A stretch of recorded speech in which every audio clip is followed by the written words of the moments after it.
Hello everyone, welcome back to my channel. I am Divya और आज हम पढ़ेंगे क्लास 9 साइंस बुक का चैप्टर नंबर 7। तो इस चैप्टर में हम लोग पढ़ने वाले हैं डाइवर्सिटी इन लिविंग ऑर्गेनिज्म। जैसे कि हम लोग अपने अर्थ में या अपने चारों तरफ देखते हैं तो हमें क्या मिलता है, बहुत सारे मिलियंस ऑफ ऑर्गेनिज्म देखने को मिलते हैं। ठीक है, तो जैसे कि हमने प्रीवियस वीडियो में बात की थी फंडामेंटल यूनिट ऑफ लाइफ। तो क्या थी फंडामेंटल यूनिट? सेल। तो हमने पूरे जो सेल था उसके बारे में पूरे अच्छे से डिटेल में पढ़ा था। उसके बाद हमने बात की थी टिश्यू की। ठीक है, अब हम इस वीडियो में बात करेंगे कि लिविंग ऑर्गेनिज्म का जो डाइवर्सिटी है ना, उसको क्लासिफाई करने के लिए ऐसे कौन कौन से फीचर्स थे, क्या कैरेक्टरिस्टिक है जिसके बेस पे हमने इन ऑर्गेनिज्म का क्लासिफिकेशन किया है। ठीक है, तो देखो, आपने क्या कभी सोचा है कि लाइक हमारे आसपास कितने सारे लाइफ फॉर्म्स हैं? लाइक प्लांट्स हो गए, एनिमल्स हो गए, है ना, ह्यूमन बींग्स हो गए। ठीक है, तो ये जो जितने भी ऑर्गेनिज्म है ना, वो सब क्या है, बहुत ही डिफरेंट है आपस में। उनके जो कैरेक्टरिस्टिक, उनके जो फीचर्स है, वो सब क्या है, डिफरेंट है। अगर यहाँ पे मैं एग्जांपल लूं मेरा, ठीक है, अगर मैं अपने खुद को कंपेयर करती हूँ अपने किसी भी फ्रेंड के साथ में, तो कंपैरिजन में क्या होगा, देखो, हम दोनों क्या होंगे, बिल्कुल ही डिफरेंट होंगे। भले ही हम दोनों क्या है, ह्यूमन बींग्स हैं, लेकिन हमारे जो फीचर्स होंगे वो क्या होंगे, एकदम डिफरेंट होंगे। हो सकता है जो मेरी हाइट है वो छोटी हो, ठीक है, उसके कंपैरिजन में मेरे जो फीचर्स है वो काफी डिफरेंट हो, लाइक नोज हो गई, ईयर्स हो गए, हेयर का कलर हो गया, स्किन कलर। ठीक है, तो ये सब क्या होगा, इसके बेस पे क्या होता है कि उनकी जो कैरेक्टरिस्टिक होती है ना, इसके बेस पे हम क्या करते हैं, क्लासिफिकेशन करते हैं ऑर्गेनिज्म का।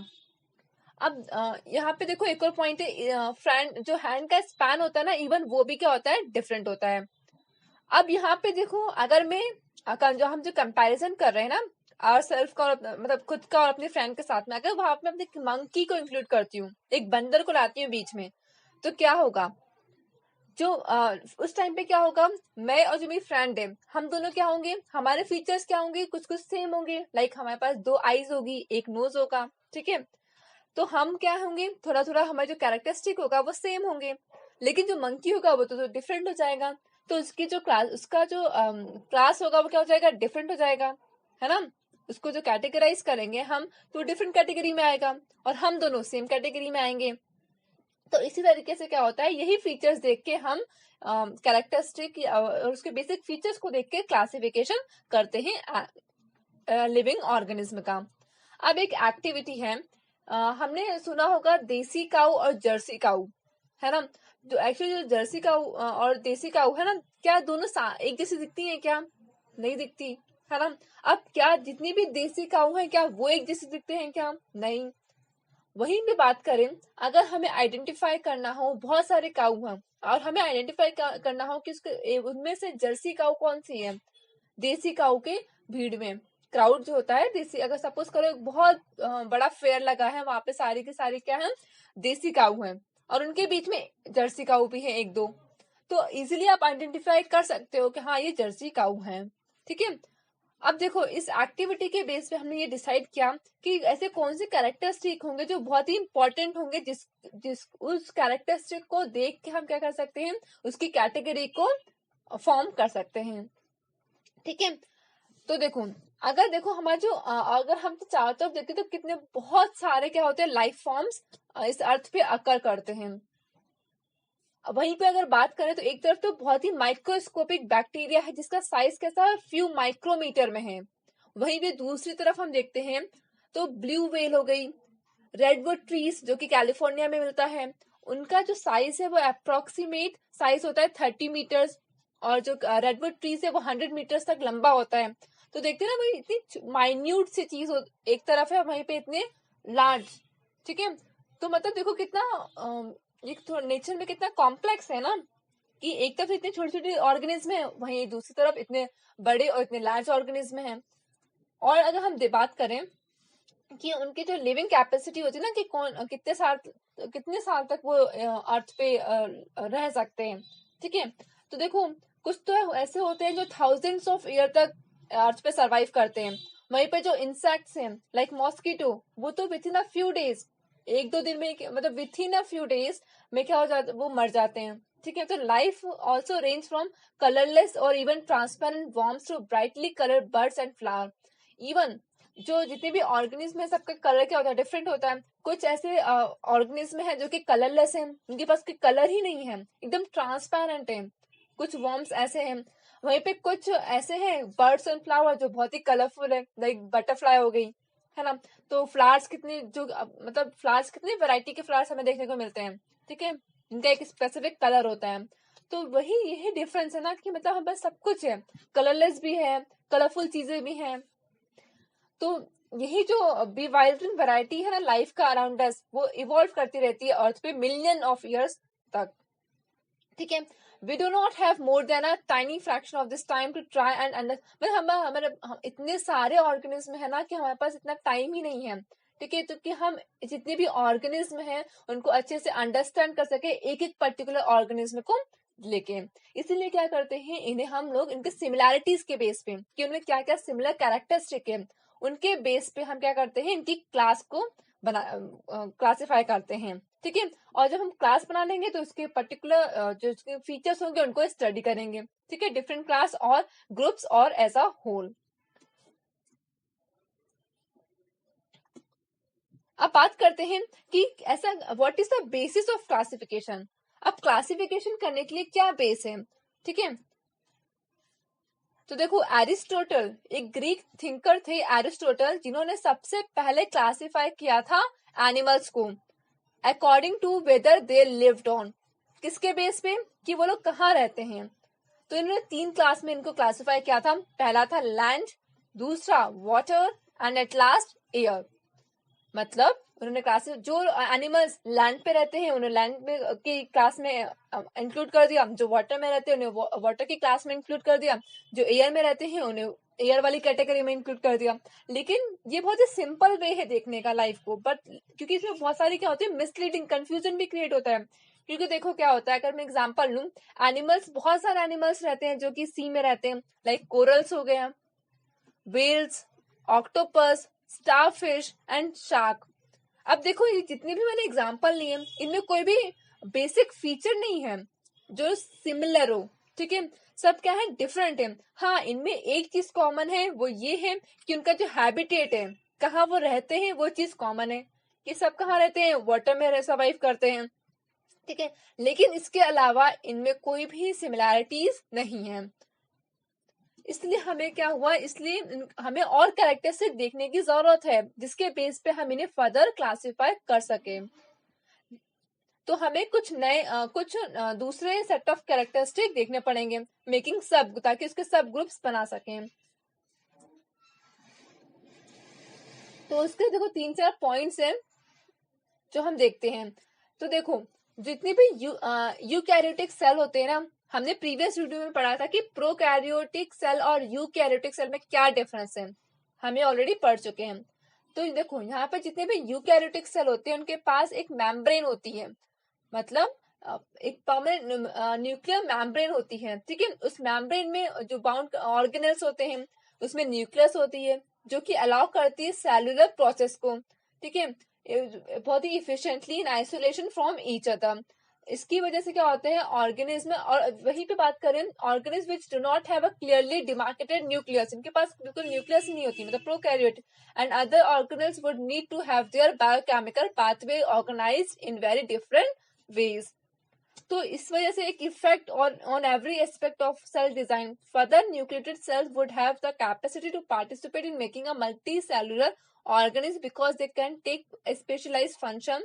Therefore, nucleus can be basic characteristic of classification. तो यहाँ पे देखो न्यूक्लियस के बेस पे भी हम इनका क्लासिफिकेशन कर सकते हैं। तो यहाँ पे हमने एक कैरेक्टरिस्टिक मिल गया, वो क्या मिल गया, न्यूक्लियस।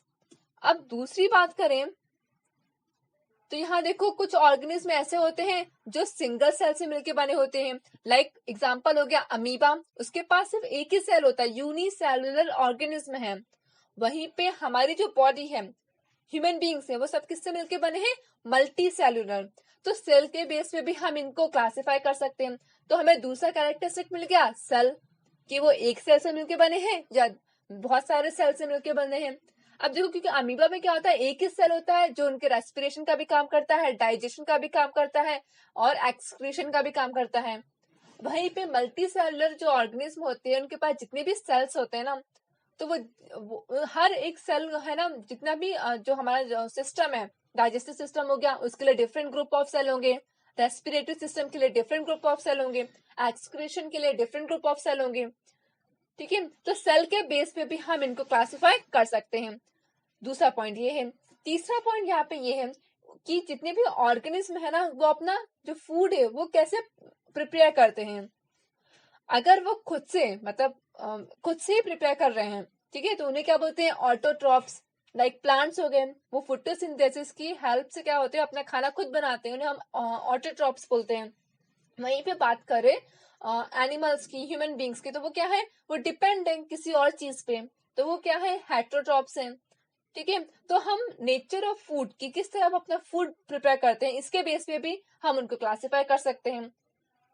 तो हमें अभी तक 3 कैरेक्टरिस्टिक मिल चुके हैं। पहला हो गया न्यूक्लियस, दूसरा हो गया सेल, तीसरा हो गया प्रिपरेशन ऑफ फूड।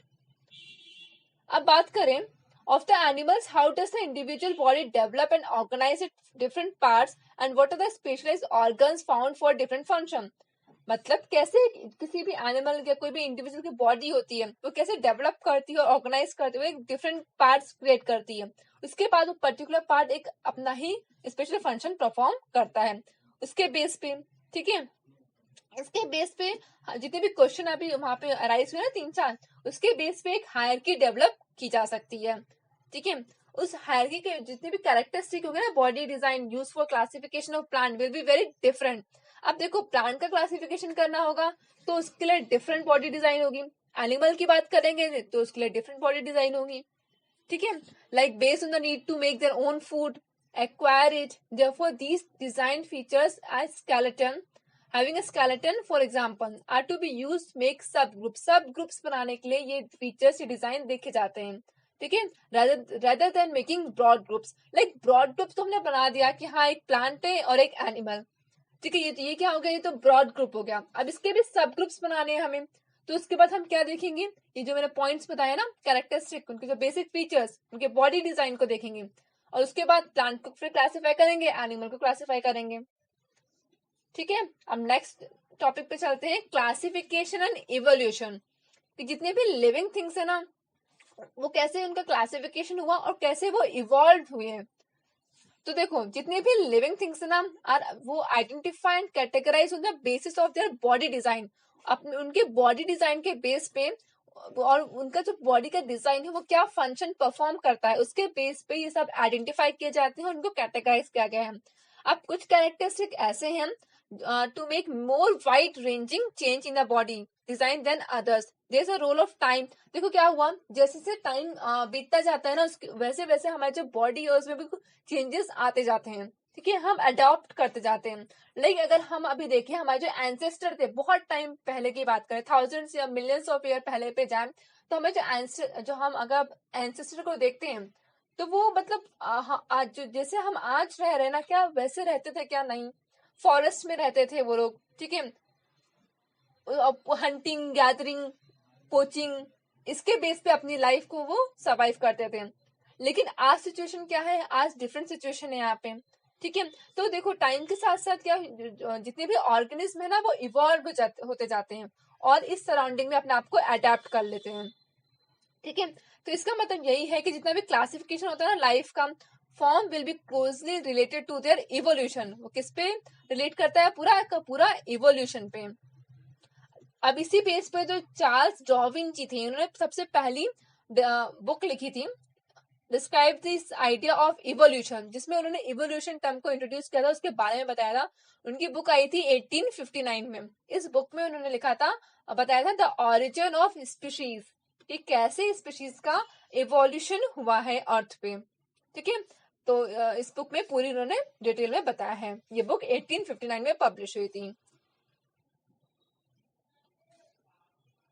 अगर when we connect this idea of evolution to classification, अब जब हम इस इवोल्यूशन टर्म को क्लासिफिकेशन के साथ कनेक्ट करने की कोशिश करते हैं, तो हम बहुत से फाइंड करते हैं some group of organism, like ऐसे कुछ ग्रुप्स हैं ऑर्गेनिज्म के जिनके पास क्या है, एंशिएंट बॉडी डिजाइन, जिनका जो बॉडी का जो डिजाइन है वो बिल्कुल भी चेंज नहीं हुआ, ठीक है, उन्हें हम बोलते हैं प्रिमिटिव।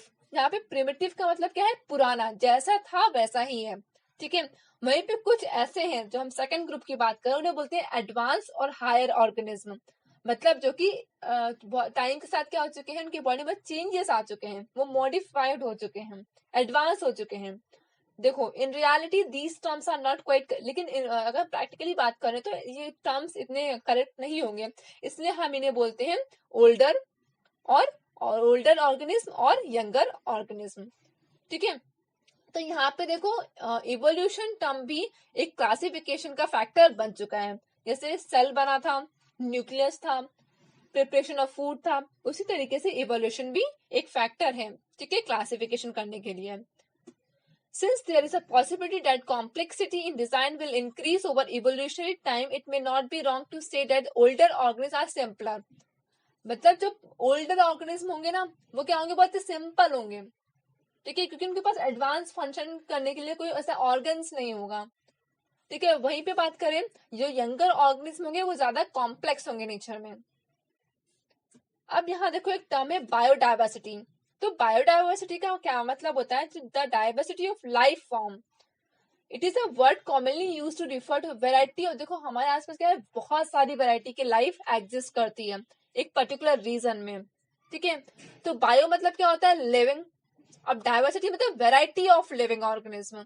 तो डाइवर्स लाइफ फॉर्म मतलब बहुत सारे डिफरेंट काइंड के लाइफ फॉर्म्स वो इस इन्वायरमेंट को शेयर करते हैं and are affected by each other. और हम लोग क्या है, हम लोग अफेक्ट होते हैं और उसके ऊपर डिपेंड है, लाइक हम प्लांट्स के ऊपर डिपेंड है, प्लांट्स हमारे ऊपर डिपेंड है, तो हम क्या है, इंटरडिपेंडेंट है। Humans have played their own part in recent time in changing the balance of such communities. Of course, the diversity in such communities is affected by a particular characteristic of land. देखो अभी जो diversity ना वो affect हो रही है, like land हो गया, जो वाटर है, जो हमारा इवन हमारा जो क्लाइमेट है वो भी क्या हो रहा है, अफेक्ट हो रहा है, ठीक है। तो रफ एस्टिमेट लगाते हैं तो state that there are bound about 10 million species on the planet, मतलब इस प्लैनेट पे कम से कम 10 मिलियन स्पीशीज रहते हैं। although we actually know only 1 or 2 million of them, लेकिन उसमें से हम सिर्फ 1 और 2 मिलियन स्पीशीज को ही जानते हैं। The warm and humid tropical region of the earth, अब हमारा जो अर्थ है वहां पे जो वार्म और बहुत ही ह्यूमिड ट्रॉपिकल रीजन होता है, ठीक है। जो ट्रॉपिक ऑफ कैंसर है ना, और जो ट्रॉपिक ऑफ कैप्रिकॉर्न, वो बहुत ज्यादा रिच है diversity of plant and animal life, वहां सबसे ज्यादा आपको प्लांट्स और एनिमल लाइफ की वैरायटी मिलेगी। इसे हम बोलते हैं रीजन ऑफ मेगा डाइवर्सिटी। अब जो बायोडाइवर्सिटी है ना, प्लेन हमारे जो अर्थ है, जो हमारा प्लानट है, more than half is concentrated in few countries. Like कौन कौन सी कंट्री है, ब्राजील है, कोलंबिया है, इक्वाडोर है, पेरू, ठीक है, Mexico, jeer, Madagascar south Africa में है, Australia, China, India, Indonesia and Malaysia, ये सारी एशियन कंट्रीज हैं, ठीक है। ब्राजील भी ब्राजील भी साउथ अफ्रीकन कंट्री है, ठीक है। तो ये जितनी भी कंट्रीज है ना, सॉरी ब्राजील है ना, साउथ अमेरिकन कंट्रीज है के अंदर में आती है। तो जितनी भी ये जो कंट्रीज है ना, इन सब में क्या है, बहुत ज्यादा डाइवर्सिटी हमें देखने को मिलती है। अब हम नेक्स्ट वीडियो में बात करेंगे classification of the hierarchy of classification, ठीक है, कैसे किंगडम है, फाइलम, फिर class, order, family, genus, species, ठीक है, मोनोरा, प्रोटिस्टा, ये सब क्या होते हैं इसके बारे में देखेंगे। सो stay connected for more videos. If you like this video, please share with your friends and subscribe my channel.